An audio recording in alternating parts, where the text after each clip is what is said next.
ॐ श्रीकृष्णं वन्दे जगद्गुरु। नमन श्री गुरुदेव करता, सुमरो सकल गुरुतुल्य हमारे।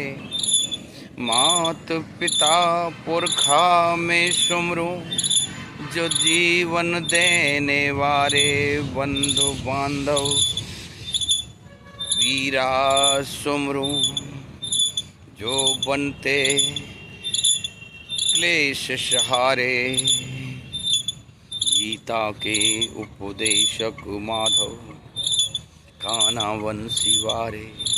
गीता के उपदेशक माधव, कान्हा वंशी वारे। करते बात आज भक्तन की, जिन स्वरूप परमेश्वर धारे। भगवान श्री कृष्ण की नमन करते हुए, सभी भक्तजनों को नमन करते हुए, गुरुदेव को नमन करते हुए, गणेश जी को नमन, और प्रथम कबीर गणपति बाप्पा प्रथमेश को नमन करते हुए करते हैं सरस्वती जी का वंदन करते हैं शुरुआत राम गोपाल भक्ति रस सागर से। आज एक कथा की किस प्रकार कथा और एक उदाहरण जो ऐसे लोगों का है। ये लोग ये जाति, जिसमें जाति में क्षत्रियों की एक बड़ी पवित्र जाति, और इसने बहुत सारी खींची हैं रेखाएं। युद्ध का मैदान, राष्ट्र की रक्षा, दुष्टों का दलन, और अपनी अस्मिता और के लिए खड़े रहने वाले परम पुरुष योद्धाओं की प्रधानता रखे। ये भक्ति में भी गाढ़े इन लोगों ने झंडे। आपने सुना होगा कभी नाम धन्ना भगत जी। राजस्थान में एक धन्ना भगत हुए, जो अपने बैलों को बीज ले जाने के, बीज को जब ले गए तो कहीं साधुओं की मंडली मिल गई, तो उन्होंने वो बीज साधुओं को दे दिया। तो कहते हैं एक कहावत तभी से चली आ रही है, बिना बीज उपजाओ खेत, धना भगत को हरते हेत। ये हमने बचपन में कहीं सुनी थी, धना भगत को हर से हेत, बिना बीज उपजाओ खेत। और एक बाल अबोध मन की कल्पना, कर्मा बाई, एक बालिका, उसके माता पिता क्या कहते हैं कि तू भैया हम जा रहे तीर्थ यात्रा पर, तू कभी जब भी हो तो जब भोजन बना ले, जो भी तू खाए वो ये गोपाल जी को खिलाना है।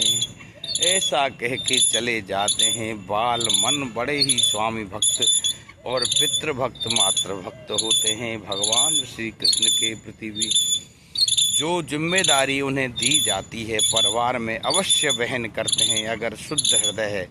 इसलिए सभी माता पिता परिवारजनों को कभी भी बच्चों के मन में भ्रम की बातें और एक दूसरे की बुराई नहीं करनी चाहिए, क्योंकि उनका मन बड़ा पवित्र होता है। जिस मन में सदाचार और कुछ करने की तमन्ना होती है, बस ऐसी ही बातें बच्चों को सिखानी चाहिए। एक दूसरे के प्रति वैमनस्यता, परिवार के प्रति वैमनस्यता, विरोधाभास, एक दूसरे के धर्म के प्रति वैमनस्यता, ये सब चीज़ें उत्तम प्रकृति के लोगों में नहीं होती। इसलिए उत्तम प्रकृति के लोग ही इस संसार में अमर रहते हैं। उनमें से ही थी एक कर्माबाई।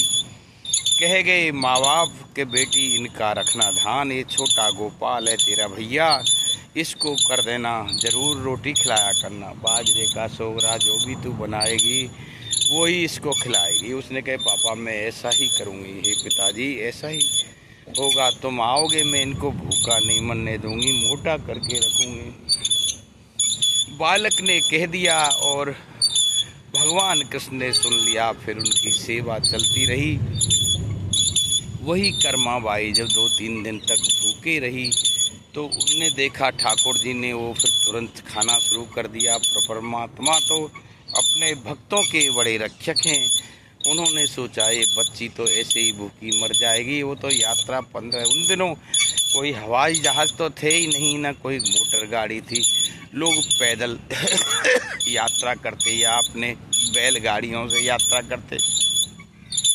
आने में बहुत समय लग रहा था। गिरधारी ने समझा कि ये बालिका कहीं ऐसे ही करते करते हट करते हुए मर जाएगी, तो वो उसके थाली का भोजन पूरा ख़त्म करने लगे। तो कर्मा बाई कहती है कि भैया इसमें कुछ तो छोड़ दिया करो। अरे मैं भी तो कुछ खाऊंगी, मैंने सब कुछ बनाया तेरे को ही रख दिया, तू सबको कर गया गोविंदाय नमो नमः। और ये प्रथा चलती रही। अब करता हूँ इसी कर्माबाई और धन्ना भगत के वंशजों की एक अनूठी लीला। इसमें इस समय भोगड़ी गांव झुंझुनू में जिन लोगों ने एक गौशाला की स्थापना की, 65 बीघे अपने इधर उधर से जमीन अपने भाइयों से बांट के इकट्ठी की और उसमें उन्होंने गायों की एफडी करनी, एक नई विचारधारा, एक नई अर्थव्यवस्था। गायों के भोजन पानी का प्रबंध कौन करेगा, तो उन्होंने एफडी कर दी। हर एक गाय के नाम से 1 लाख रुपए की एफडी करने के उपरांत जो ब्याज मिलता है उसी से उनका खर्चा चलता है, न किसी को मांगने की ज़रूरत। अच्छा, ये जाति डूडी और गोदारा लोगों के खाते में ये पुण्य की प्रसंग आए तो ये लोग किसी से मांगते तो हैं ही नहीं, ये सबको देने वाले हैं, इसीलिए इनको दाता भी कहा गया है। ये क्षत्रिय किसी से मांगते नहीं हैं। इस पवित्र क्षत्रियों की पवित्र जाति में जन्मे ये लोग, इस प्रकार की व्यवस्था अनुकरणीय है। अगर पूरे भारतवर्ष में गायों को रखने वाले इस तरह से अपने परिवार का सदस्य मानकर उनकी एफडी करेंगे, तो जो लोग सरकारों के नाम पर और जो लोग गौशाला के नाम पर अपने पाप का इकट्ठा कर रहे हैं और अपना उसमें खा पी रहे हैं, जीवन यापन और संग्रह कर रहे हैं, वो खत्म हो जाएगी। इसलिए अनुकरणीय है यह गौशाला। अच्छा, एक विशेष बात, इस देश में इन लोगों ने, धन्ना भगत और कर्माबाई के वंशजों ने और इनके जाति बिरादरी वालों ने हमेशा कीर्तमान गाड़े हैं। पंजाब से लेकर सारे बॉर्डर पर बसने वाले वीर पुरुष ये कभी पहाड़ों और कंदराओं में आके नहीं छुपे। इन्होंने शत्रु से बहुत मुकाबला किया। दिल्ली और आगरा के चारों ओर बसे ये वीर लड़ाके, लेकिन कभी भी समाज ने इनका कोई साथ नहीं दिया। आप देख रहे हो, वो राजस्थान की को स्वतंत्र हुए 47 से कितने वर्ष हो गए हैं, आप ही हिसाब लगा लेना। मेरी गणित थोड़ी कमज़ोर है तो, लेकिन उन्हें कभी भी राजगद्दी नहीं मिली। और उस पर देखो, एक पुजारी महाराज भजन लाल भजन कर रहे हैं, कभी इनका नंबर ही नहीं आया, क्योंकि ये जो वंशज हैं ये किसी को फटाक से बोलने वाले, मुंह पे बोलने वाले होते हैं,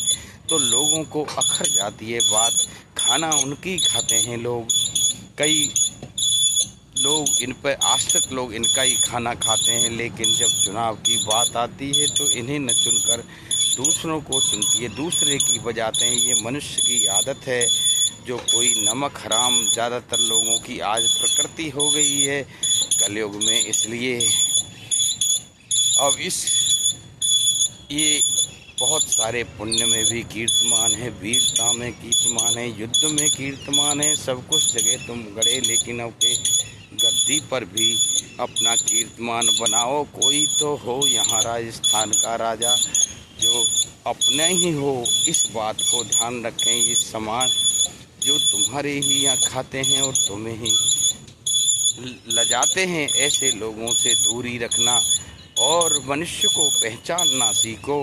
जब तुम भगवान को पहचान सकते हो और तो मनुष्य को पहचानना क्या बड़ी बात है। श्री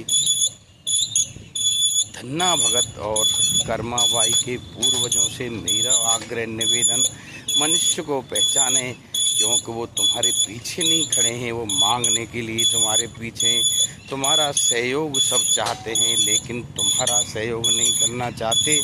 इस बात को ध्यान रखें और हमेशा संसार को मत कर अपनी बुद्धिमत्ता से, बल से, वैभव से सब कुछ है तुम्हारे पास, फिर ये गद्दी क्यों नहीं तुम्हारे पास आती, ये राज लक्ष्मी क्यों दूर रहती है, क्यों भगवान शंकर की तरह गिरकंदराओं में तुम पास करते हो। जय जय जय हो।